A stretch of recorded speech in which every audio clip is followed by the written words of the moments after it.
Buen día, estimados alumnos. Hoy vamos a tocar un tema que, si bien es cierto, está incluido en la programación. Un tema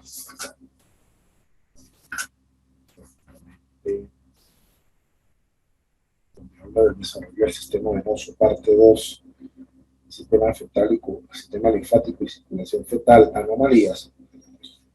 Pues recuerden que ya la circulación fetal la tocamos en los temas anteriores y también se va a hacer comentario de ella en temas posteriores.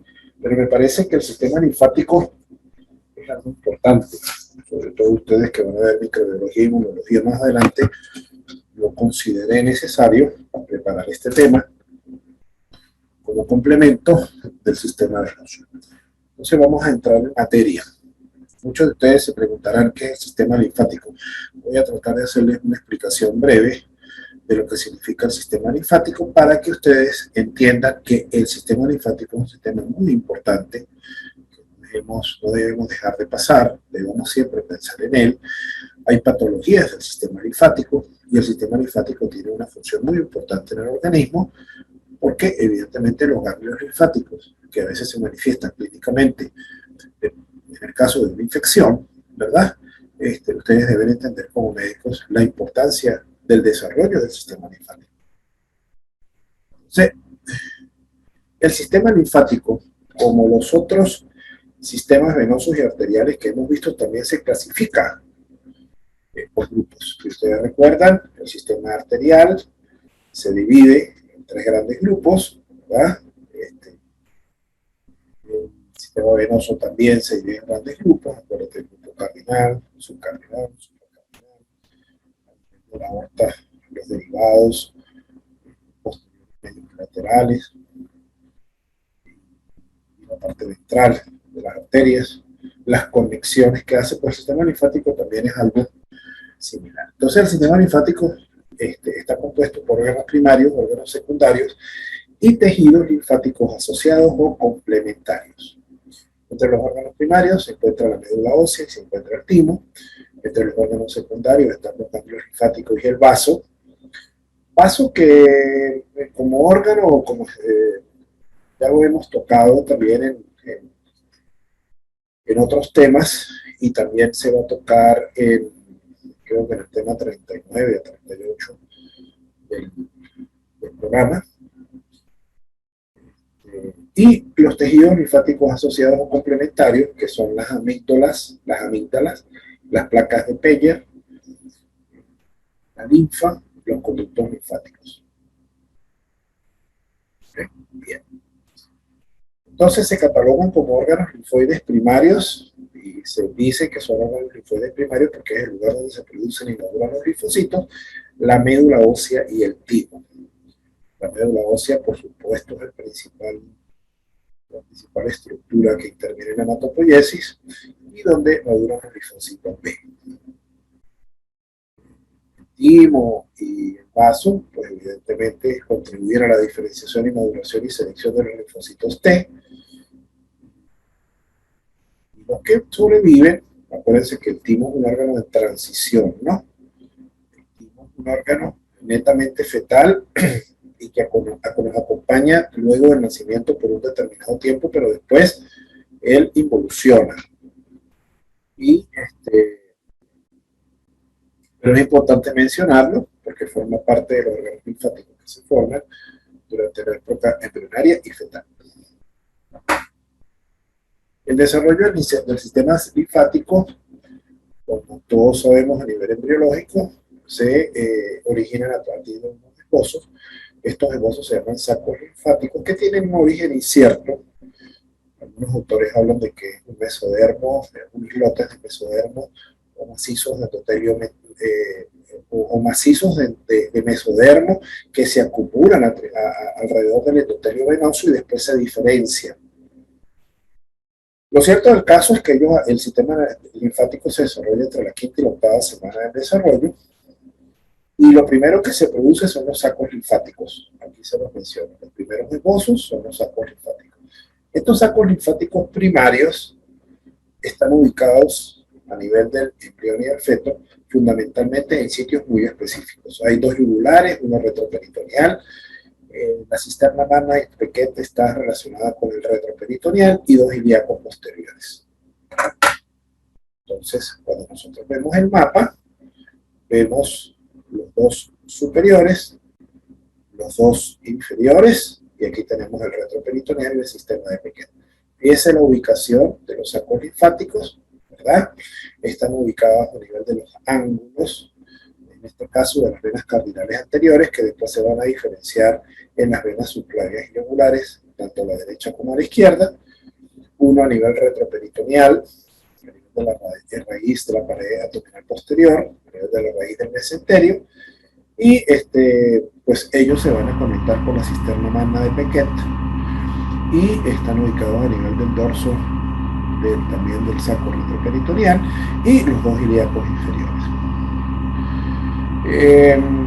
Los números que están indicados aquí los vamos a explicar más adelante, porque ustedes ya cuando vean estas líneas punteadas se imaginan que en la formación del sistema linfático van a haber segmentos que se obliteran, así como pasó con el sistema venoso, ¿verdad?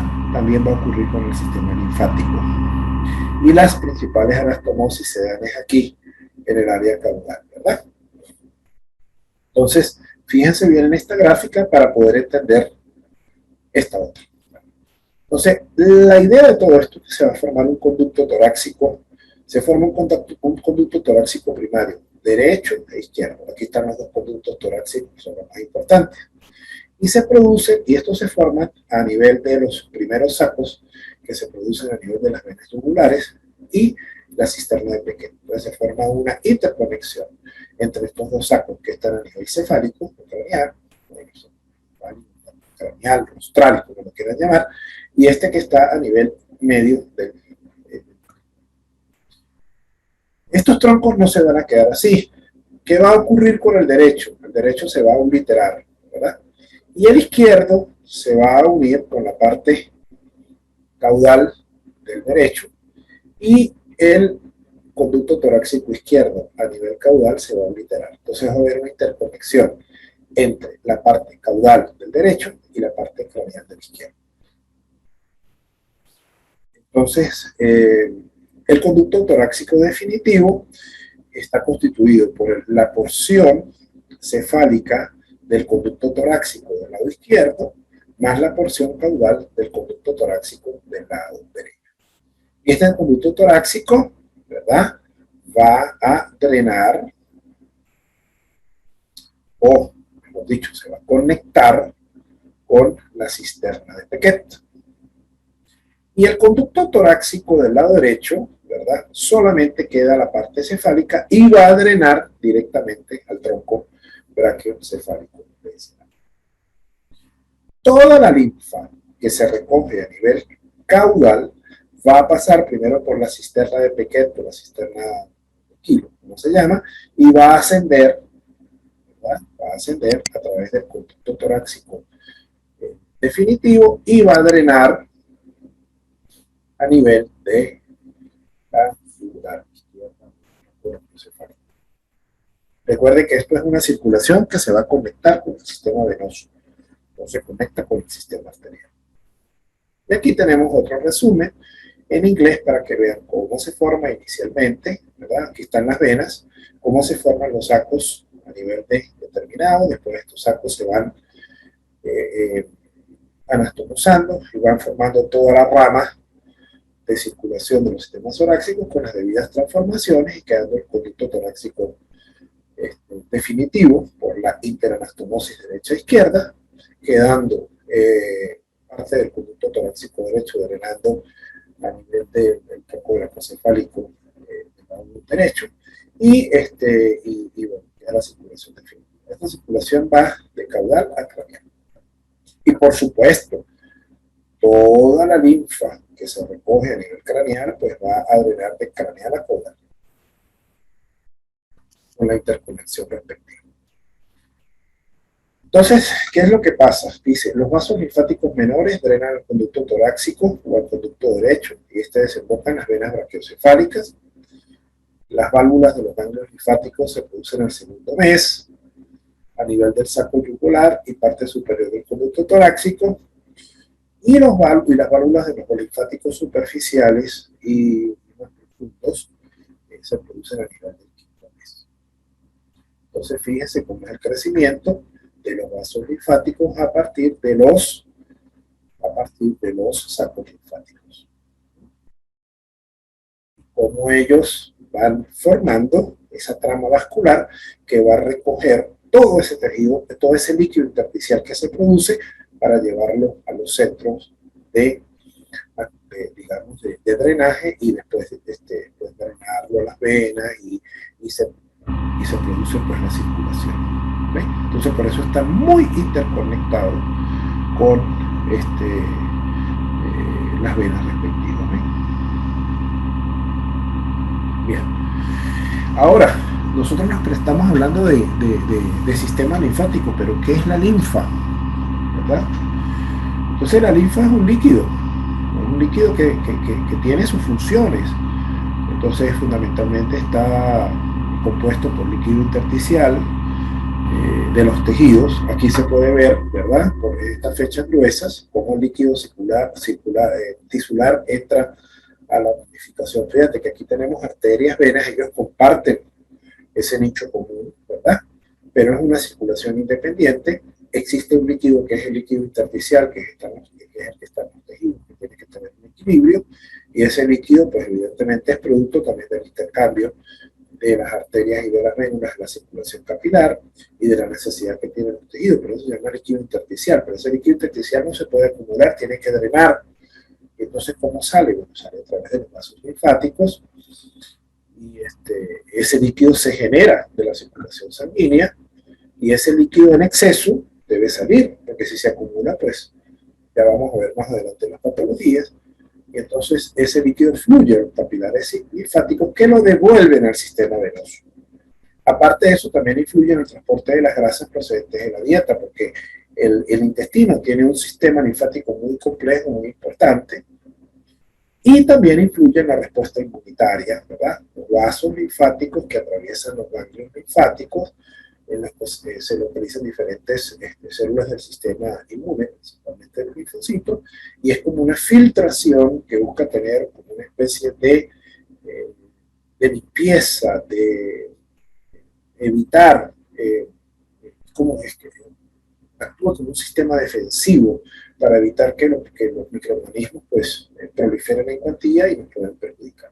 Nosotros estamos constantemente en contacto con microorganismos, ¿verdad? A nivel de la piel tenemos nuestro sistema inmunológico. Por eso nosotros hablamos del microbioma, que somos prácticamente un ente lleno de microorganismos que buscan tener un equilibrio, pero también necesitamos del apoyo de todo este sistema para tratar de que ese equilibrio sea mucho más oportuno. Nosotros estamos en contacto constantemente con virus, con bacterias. Ustedes, por ejemplo, van a entrar en un área nosocomial, que es el hospital central, donde van a estar en contacto fundamentalmente con una cantidad de gérmenes importantísimos, y bueno, las buenas condiciones de salud, de nutrición que tienen ustedes y todos estos sistemas nos ayudan a proteger. Entonces, fíjense, aquí tenemos la luz intestinal, ¿verdad? Los ácidos grasos monoglicéridos se absorben, se forman como especie de kilomicrones a nivel del enterocito, y él pasa al ganglio linfático. Y el líquido intersticial, ¿verdad? Aquí dice formación y circulación de la linfa a partir del líquido intersticial, que ya lo vimos en la lámina anterior, donde yo les explicaba que estas fechas gruesas, verdes, son las que reabsorben y permiten de que ese equilibrio se dé. Entonces, más o menos aquí tenemos las células, el espacio intersticial, drenan, entran los vasos linfáticos, y esos vasos linfáticos van a mantener ese equilibrio. Bien. Ok. Entonces, ahora viene otro compuesto del sistema linfático, que son los ganglios linfáticos, porque no solamente son tubos de circulación, sino también tienen otras estructuras que forman ganglios linfáticos. Entonces, ¿qué es un ganglio linfático? Un ganglio linfático es una estructura que aparece al tercer mes de vida intrauterino y se desarrolla completamente al nacimiento. Ellos se van formando a lo largo de los vasos linfáticos.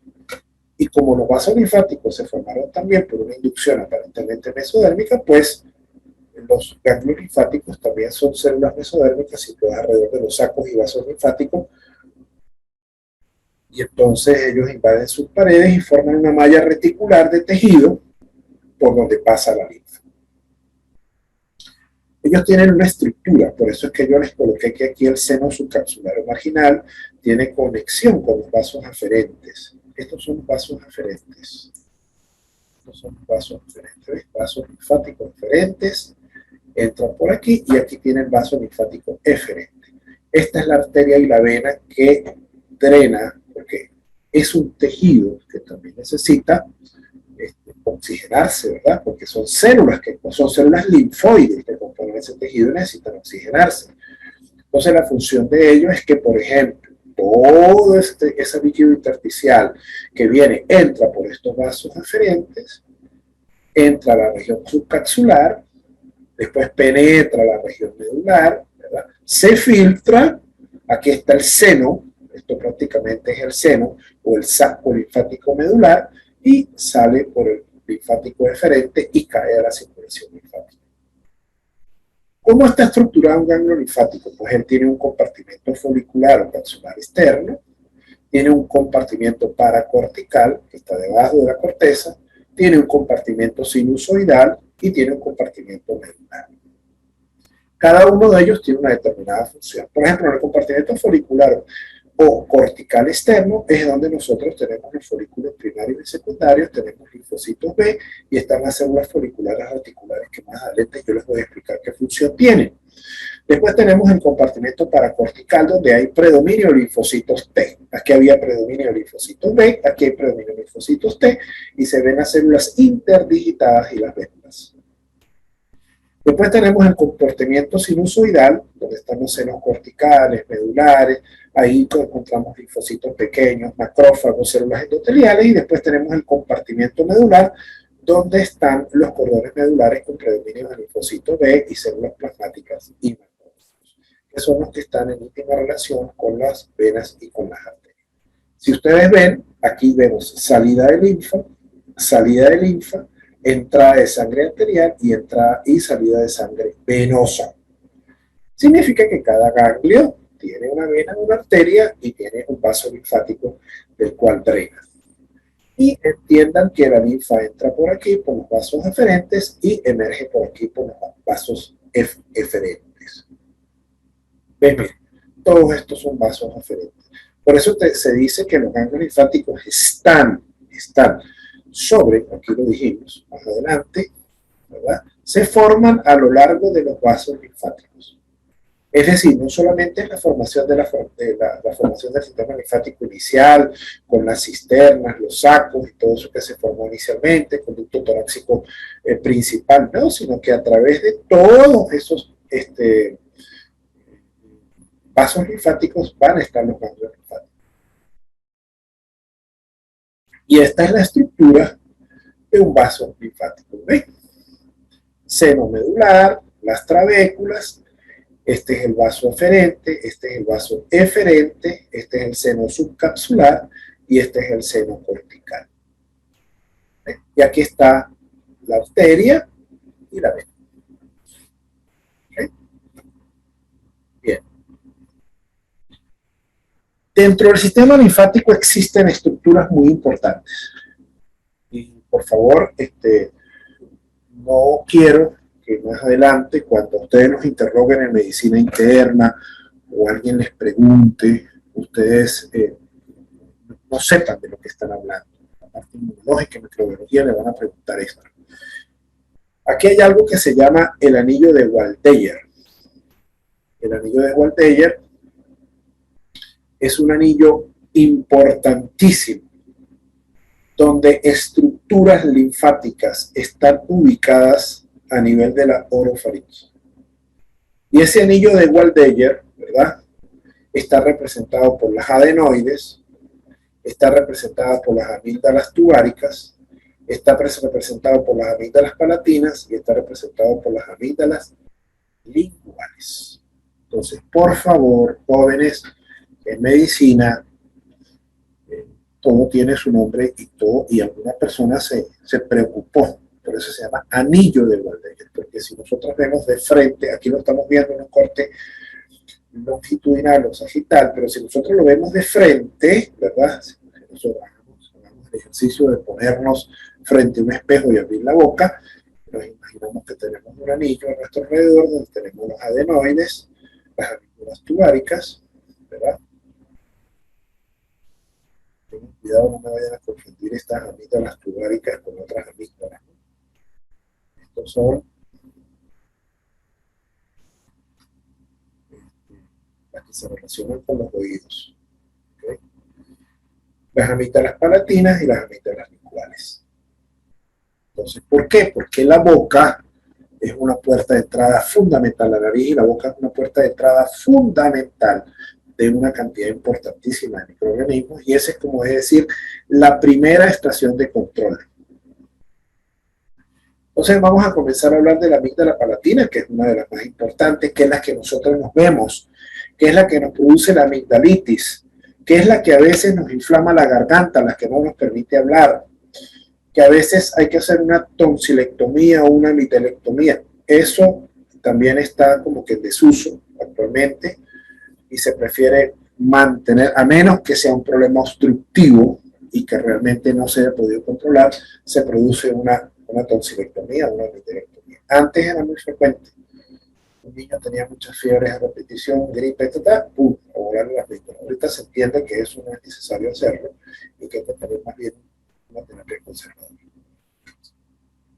La amígdala palatina aparece a la sexta semana de desarrollo. Es el endodermo del segundo par de bolsas faringias, el que aporta el epitelio, y el mesodermo del segundo y tercer arco faríngeo, que aporta el mesénquima. Entonces, el endodermo aporta el epitelio, la proliferación del mesénquima y las criptas. Por eso es cuando uno abre la boca y se ve la amígdala, pareciera como si tuviera unas criptas, ¿no? Como si fuera cuando veo, por ejemplo, una roca, esas rocas que han sido formadas, usted ve esas criptas, esos surcos profundos que salen. Bueno, esas son las criptas. Eso lo produce el epitelio que aporta el endodermo, el segundo par de bolsas faringias. El mesodermo, que ya es la estructura como tal, la aporta el segundo y tercer par de arcos faringios, y ahí en ese mesénquima donde están evidentemente los vasos y más o menos a las 20 semanas se produce la anidación por los linfocitos provenientes del timo y de la médula ósea, y evidentemente pues la amígdala palatina asume su estructura. Después tenemos la amígdala faríngea, que es las adenoides. Los cirujanos plásticos las extirpan muy frecuentemente, o los otorrinolaringólogos también, porque pues hay niños que se hipertrofian, les impiden respirar y entonces respiran por la boca. Entonces deciden extirparle la amígdala faríngea. También se forma el mesodermo del techo de la nasofaringe y el tejido linfoide es aportado por la colonización de la médula ósea y del timo. Después tenemos la amígdala lingual, ¿verdad? Que está aquí, que se desarrolla del mesodermo de la raíz de la lengua y se desarrolla similar a la amígdala faríngea. Y después tenemos la amígdala tuárica, que es la de la trompa de Eustaquio, que es la que se comunica directamente con el oído. Y entonces se desarrolla el mesodermo vecino del primer par de las bolsas faríngeas, la desembocadura faríngea de la trompa de Eustaquio. Entonces, por eso esto se llama anillo de Waldeyer.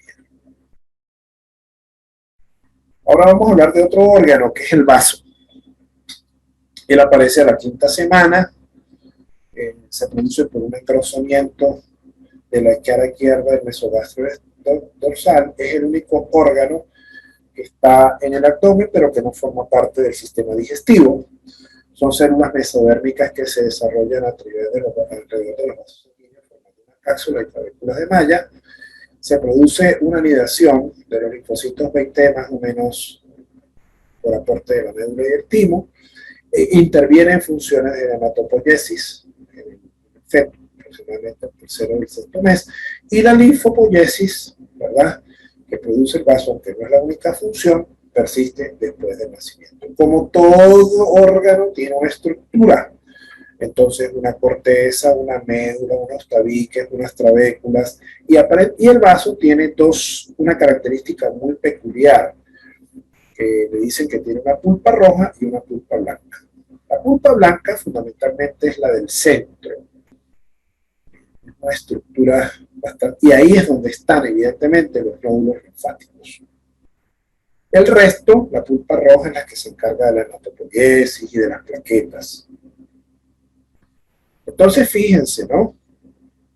Fíjense, es la masa de tejido linfoide más grande del cuerpo, ¿verdad? Se encarga de producir linfocitos y sustancias de defensa, función circulatoria, también se contribuye a destruir los nativos envejecidos, y en el periodo fetal participa en la eritropoiesis. Entonces, fíjate, aquí está la parte de la característica de lo que es el vaso. Entonces, fíjense, por eso es que se ve una pulpa blanca y se ve una pulpa roja. Entonces, volvemos a verlo nuevamente aquí.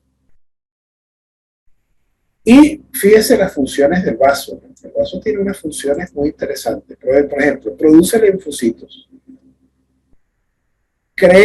Ayuda a la creación en la parte fetal, y a remover las células rojas, o sea, los hematíes, ¿verdad?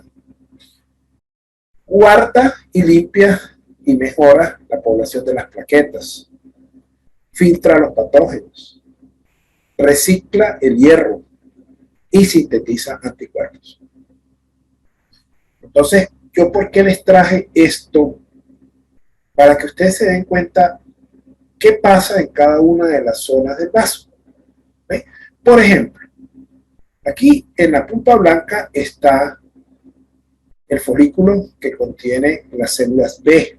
Después tenemos una zona marginal y después tenemos una zona marginal y tenemos una zona parafolicular. Fíjense cómo se van produciendo en cada una de las zonas las transformaciones de las funciones en la formación de los anticuerpos, ¿verdad? De las plaquetas, dónde están ubicados los macrófagos. Eso es importante. Entonces, por eso dice folículo en azul, ¿verdad?, zona marginal en amarillo y zona perifolicular en rojo. Pulpa roja en rojo, con sinusoides venosos. Y se muestran las células inmunes en cada zona del vaso. El timo. Recuérdense que el timo prácticamente degenera después del nacimiento, se origina a la sexta semana, se produce en el endodermo de tercera parte de las bolsas faringes. Esto también los muchachos lo dieron en su momento, ¿verdad? Cuando se habló del intestino anterior, de la parte superior del intestino anterior, que se llama intestino faríngeo, y bueno, se produce el mesodermo del tercer par de las bolsas faringes. Eso se alarga, se desprende y migra, y es un órgano que está a nivel del mediastino. Por eso se habla de una migración caudal con una fusión en la línea media, y las colas y los segmentos proximales se desintegran. Es su ubicación es en el destino anterior. Tiene dos componentes. Esto sí es importante que más o menos ustedes al menos lo piensen cuando vayan a hablar del timo, porque el timo tiene un componente muy importante de células de la cresta neural. Y por eso es que cuando este componente de las células de la cresta neural falla, entonces se pueden producir fallas en el desarrollo del timo, que vamos a ver más adelante cuál anomalía está relacionada con ese tipo de problemas. Aquí seguimos explicando nuevamente el timo, ¿verdad? Entonces, lo que yo quería decirles fundamentalmente es esto, que a las 9 semanas existen unas células del citoretículo que reciben los linfocitos de la médula ósea. Estas células retículo epiteliales corticales, ellos tienen una selección positiva o negativa para buscar el equilibrio, ¿verdad?, en la formación de los linfocitos citotóxicos o colaboradores. Entonces, fíjense que el sistema inmunológico no es porque está ahí y va a producir, porque en el momento que él se desordene, recuérdense que hay enfermedades relacionadas con producción excesiva de algunas cosas. Entonces, siempre existe un control, ¿ok? Sobre cada una de las zonas. Entonces, fíjense, dice, el timo provee un ambiente óptimo para el desarrollo de los linfocitos T. Y aquí aparece otro nombrecito, que son los corpúsculos de Hazard, que eso lo vamos a ver en histología a nivel medular. Y existe, como les expliqué, una selección positiva y negativa de los timocitos mediante el reconocimiento de los antígenos de mayor histocompatibilidad. ¿Por qué? Porque se supone que nosotros tenemos a través de otras sustancias una información inmunológica que nos va a requerir o no la producción de más o menos de ese tipo celular específico. No puede haber un desorden, ¿verdad? Entonces, fíjese, aquí vemos el timo, vemos el sistema linfático con los conductos linfáticos, vemos los nódulos linfáticos, vemos el conducto torácico, vemos el vaso. Es como una especie de foto que yo les envío. Bueno, y vemos también las adenoides ¿por qué se habla de tonsilectomía o de amidalectomía? Porque la palabra tonsila y amígdala es sinónimo, ¿ok? Entonces, cuando ustedes oigan tonsilectomía o oigan amidalectomía es lo mismo. Y fíjense cómo aquí tenemos una especie de resumen de todo. Entonces tenemos lo que es el sistema linfático, la circulación, los conductos linfáticos, los nódulos linfáticos, las conexiones entre sí, tenemos el circuito de Waldeyer, tenemos el vaso, tenemos el timo, lo único que nos falta es la médula ósea, pero la médula ósea, pues nosotros también ya la mencionamos en otro momento. ¿Okay? Entonces, fíjense lo bonito que significa ir hablando de cada una de las estructuras y después reunirlas en una sola figura para que ustedes tengan la idea de lo que significa eso. Entonces, bueno, sobre esta gráfica les voy a hablar más adelante, sobre todo aquí, sobre todo en esta zona les voy a explicar por qué se recuerda, les voy a decir. A nivel del intestino existe una estructura que se llama placa de Peyer, ¿verdad? Entonces, fíjense, las células del timo colonizan ganglios linfáticos, vasos, amígdalas, nódulos linfoides, tejido linfático difuso, piel y mucosas. Entonces, como estoy hablando de mucosas, pues les traje la mucosa intestinal para que se den cuenta que a nivel de la pared de la mucosa intestinal también existe algo que se llama placa de Peyer, que es un pequeño nódulo linfático que es colonizado por las células T del timo que se encargan de enviar esa colonización para la reactivación de esas estructuras inmunológicas que forman parte del sistema linfático. Y por eso es que nosotros encontramos que esto se encuentra en la piel, en la mucosa digestiva, en la mucosa respiratoria, a nivel genital, a nivel urinario, en la parte central. Entonces, y dicen que normalmente en la periferia son linfocitos T dependientes, pero a nivel de la parte central son linfocitos B dependientes. Entonces, aquí tenemos la médula ósea, ¿verdad? Envía la circulación hacia el timo, que después se diferencian en timocitos, envía al ganglio linfático, células T y células B. Entonces, bueno, la célula madre, que está a nivel de la médula ósea, es la que se encarga de enviar esos pretimocitos al timo para que se transformen en células T, y las células B las manda directamente al ganglio linfático para que colonicen. Aquí les vuelvo nuevamente a hacer otro resumen interesante de lo que nosotros vimos.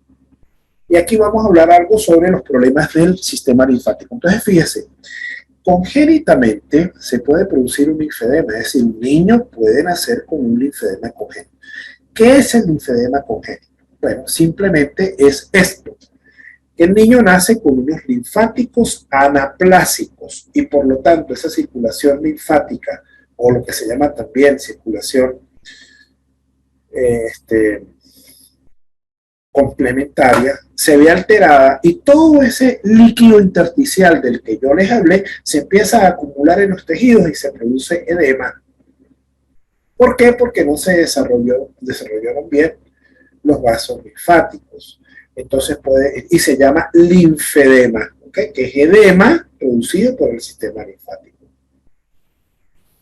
Entonces, son linfáticos anaplásicos con una disfunción de los pequeños linfáticos con defecto en la absorción de la linfa.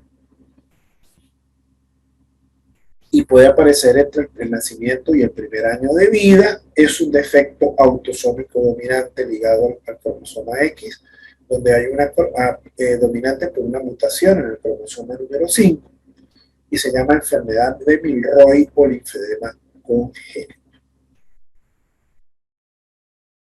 Sin embargo, también pueden aparecer otro tipo de linfedemas y por eso es que yo le busqué la fotico de la glándula mamaria con el drenaje linfático a nivel de los axilar, a nivel del sistema linfático axilar. ¿Cuándo se puede producir este linfedema adquirido? Cuando hay cirugías amplias con extirpación de ganglios linfáticos, en este caso se llamaría linfadenectomía.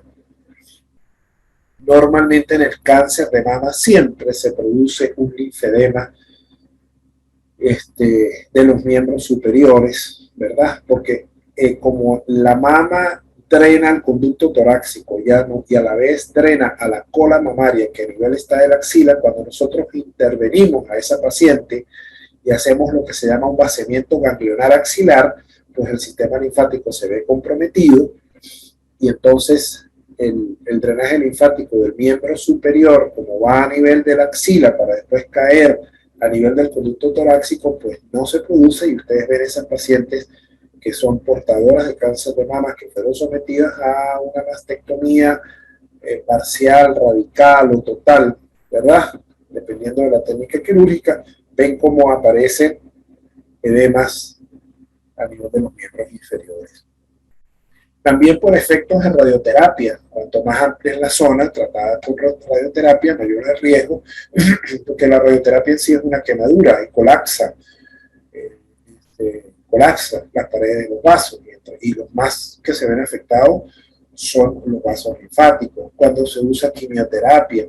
Pero también en los casos de sobrepeso, obesidad, hipertensión, se puede afectar la circulación. Sobre todo en el sobrepeso y la obesidad, pues el retorno venoso es mucho menor, la hipertensión también. Y también se puede producir un linfedema cuando hay infección de los ganglios linfáticos que afecte a la mano, el brazo o la parte superior del cuerpo. Entonces, este signo, que es el pellizcamiento de la piel, ¿verdad? Y va a dejar la forma del pellizcamiento, se llama signos de Streber, como también están los signos de la fobia, cuando uno coloca el dedo a nivel de la piel y hace contracción. Bien. También tenemos a nivel fetal, o sea, dentro de un fetico que se está desarrollando, lo que se llama erigroma quístico, que es una tumoración quística que se produce a nivel de la base del cuello, ¿verdad? Aquí tenemos un ecosonograma en 2D con un corte sagital y donde se ve el gran edema a nivel del cuello. Y aquí tenemos un corte transversal donde también se ve el gran edema que separa a la piel de las estructuras óseas. Y aquí se ve como una especie de tabicación. ¿Okay? Esto es una foto de un eco 4D, como se ve el gran edema a nivel del cuello, y estos ya son niños recién nacidos. Entonces, ¿qué es el linfangioma? No confundir linfangioma con linfedema, ¿no? El linfangioma se produce por un drenaje, por un impedimento, el drenaje anormal del líquido linfático, con una acumulación de líquido y tumefación del cuello, porque existe una falta de conexión entre los vasos linfáticos de mayor o de menor calibre. Y entonces aparecen este tipo de imágenes que nosotros llamamos conexión. Por supuesto, cuando nosotros vemos en la ecografía un higroma quístico y nosotros inmediatamente tenemos que pensar que esto se está asociando a algún problema genético. Y aquí tenemos una de las más importantes, que es la anomalía de York, que se llama la aplasia tímica. ¿Ok? Entonces, ¿por qué? Porque hay una falta de diferenciación adecuada de la tercera y cuarta bolsa faríngea y de la primera cornilla, y entonces hay una aplasia tímica y viene y aparece el síndrome de Dillon, que aparece con una microcefalia, una hipoplasia mandibular y retrognatia, alteraciones oculares, alteración de los pabellones auriculares, malformaciones bucales, malformaciones y efectos cardíacos, problemas de inmunodeficiencia e hipocalcemia. ¿Okay? Normalmente la tríada de esta anomalía de Dillon es por defectos conotroncales y se asocia a defectos conotroncales, hipoplasia tímica e hipocalcemia. ¿Por qué les dije yo hace rato que tuviésemos cuidado cuando nosotros hablemos de esto?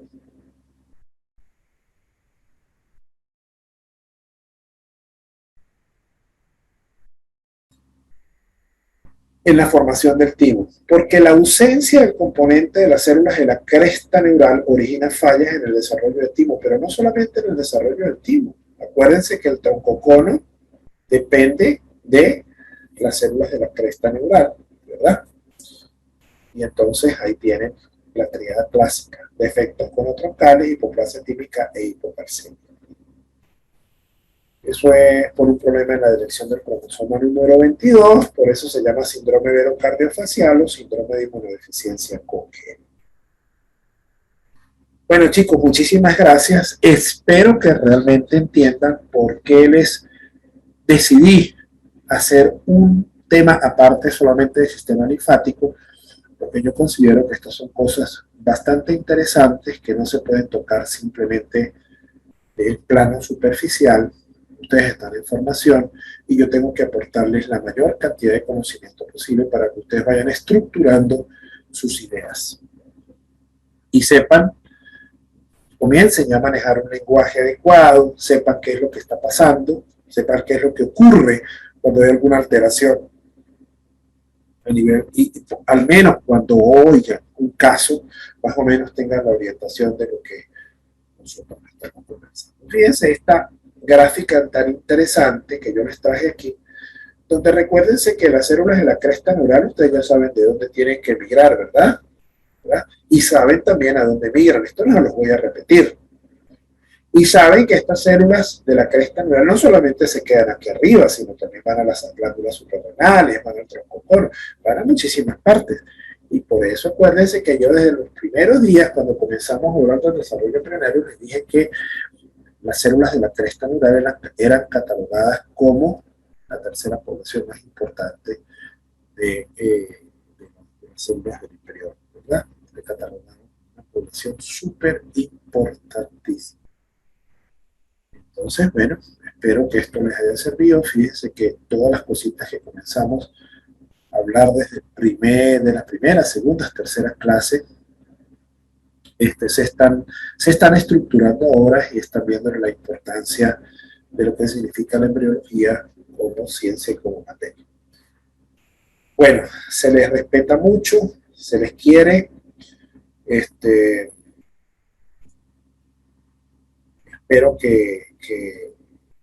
bueno, que haya sido de su agrado este tema. Y nos queda un solito tema, que es el tema número 40, que es el intestino medio, que ya lo vamos a desarrollar y se lo vamos a enviar para que se lo puedan estudiar. Bueno, un abrazo a todos.